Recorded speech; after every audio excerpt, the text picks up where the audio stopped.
Paradox.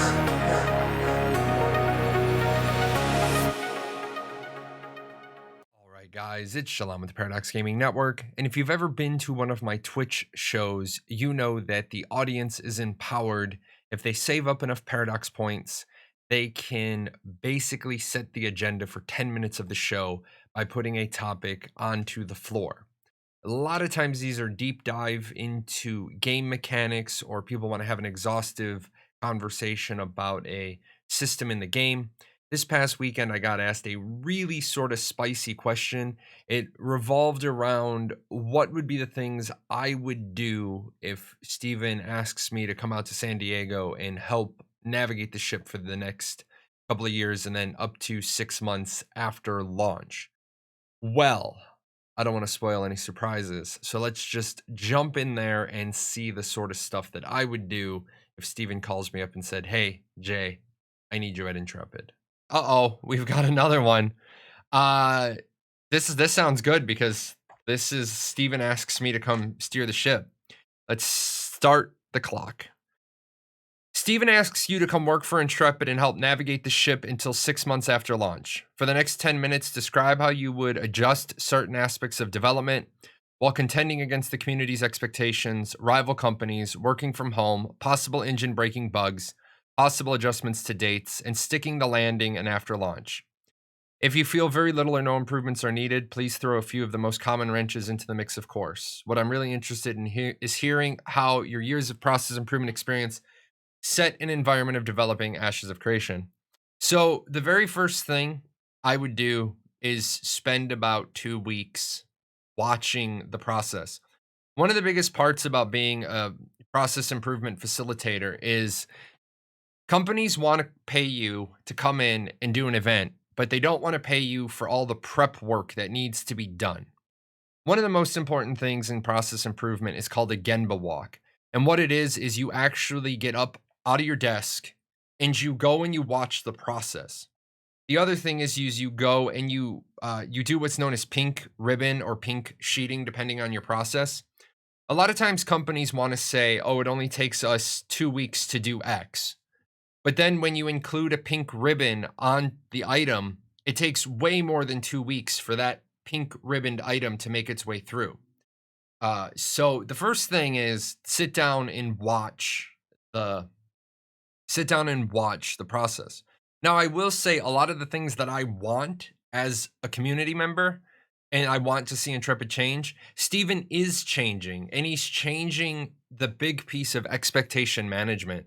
During my interview with Steven last week, and if you haven't seen that interview, it's worth the time to go and check that out. Steven, I asked him a question. I said, "Well, what about Castle Siege mode? Is it off the table?" And he said, "No, it's not off the table yet, but they might be able to get the data they want in Alpha 1, or they might not need to do Apocalypse Castle Siege mode until after they get the initial data." I don't care where they're getting the data, just as long as they're getting good data. Now, working from home is always very, very difficult to manage. I had a team in Ohio where our boiler, like we had an antiquated 1950s boiler. It was done. And there was no way to get heat into the building. I'm not against coming into a building, but we couldn't use space heaters because it's a fuels testing lab. So space heaters are hard banned, period.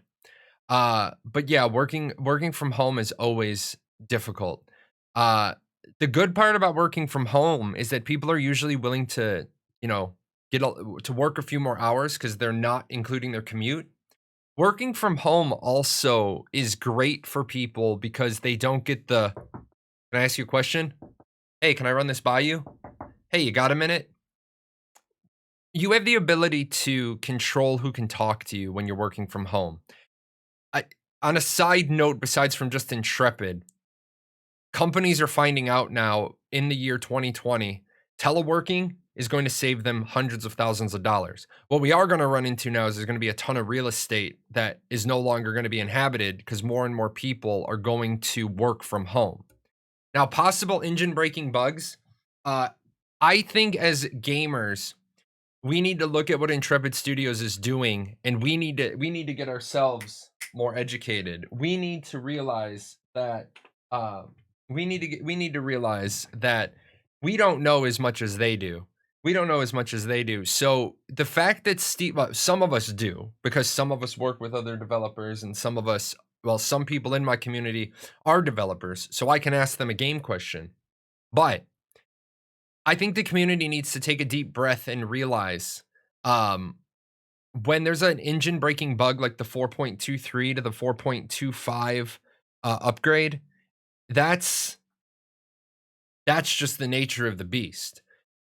Would I, if Steven said, "Hey, navigate the ship," I would have been very, very hesitant to doing a double engine jump. I would have been very hesitant to do a 4.23 to 4.25.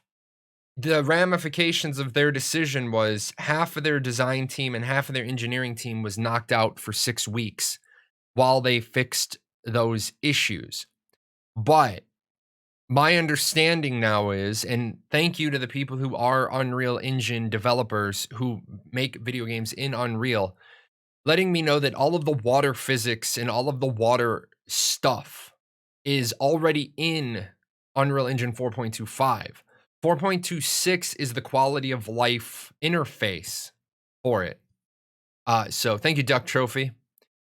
So now possible adjustments to dates. Anybody who's ex-military has heard the phrase "semper gumby," always flexible. I absolutely think Intrepid is on the right track now, because in that interview with Steven, there's one thing I wish that they would add to this slide, and just down here in the lower right-hand corner, we'll fix the typo. And since you have to fix the typo anyway, because there's a typo on creators, since you have to fix the typo anyway, just put down here on this lower right-hand corner in silver at the end, more Alpha 1 tests to come, so that people understand that it's not just a single Alpha 1. What I do like is that Intrepid has gone from a "this is when it's going to be ready" to a "it's going to be ready when it's ready" mentality. That is absolutely the best answer, because when you can't meet your deadlines, the only thing that happens is people turn around and they say, "Well, it's game development. You have to be forgiving." And no, I don't. You don't get to tell me what I need to be. You gave a specific date. You gave a specific date range. You failed to meet it. I believe Steven and company have done more than necessary to tabula rasa, blank slate, level the playing field, start over from square one to say, "Look, we were a young company. Steven owned it. Extreme ownership. Look on the shelf and down in the blacksmith below. Steven said, "I own it. This is my problem. I own it. I made mistakes." Guess what? I can't. We talked about that Casey Jones golf bag full of sticks that I can use to beat Intrepid up with. Steven said I made a mistake. That's it. I go to hit him with, and the stick is gone. It disappears out of my hand. So the possible adjustments to dates, they're hitting that exactly. And then landing, sticking the landing and after launch. The biggest thing about your launch is the stuff I've talked about. I'll hit on them again. You need separate authentication servers, so that you don't run into that bottleneck. You need so if you're going to have an East Coast time zone set of servers, do an East Coast time zone authentication region. Central, West Coast, you probably would just do one everywhere because of the way it would work out. I think keeping the servers locked until the servers that get filled really quickly, keeping them locked until you get the peanut butter spread, that's spot on. So really there's no big there's no big like, "Oh my god, I'm worried Chicken Little the sky is fallings right now" with Intrepid. Now, to throw in some common wrenches, here's what's going to happen. If you didn't see the Lazy Peons video, it is an amazing video. And he touched on something in that video where Intrepid's YouTube is now a 100,000 follower YouTube. That's huge. If you guys don't realize how huge that is, that's huge in and of itself. That means that there are 100,000 people who actively follow their YouTube channel for news. Uh, that's gonna to me, that's a source for them to generate revenue at zero cost. I believe that the YouTube should be monetized. They should monetize their YouTube. They should monetize their Twitch. And the reason why is it just gives them extra money with no cost to the consumer. My cost is in time, but not in money. Can I sit through a 5-second ad or a couple of 5-second ads if it throws 0.3 of a penny into their pot? Sure. And I'm willing to do that because it doesn't take money out of my wallet. I would rather have you monetize your YouTube and monetize your Twitch, okay, than uh then come back to me and say we need more money. I would say they need to never, ever, ever look left or look right at other games anymore. They are now at the point where they are the crowdfunding front runner.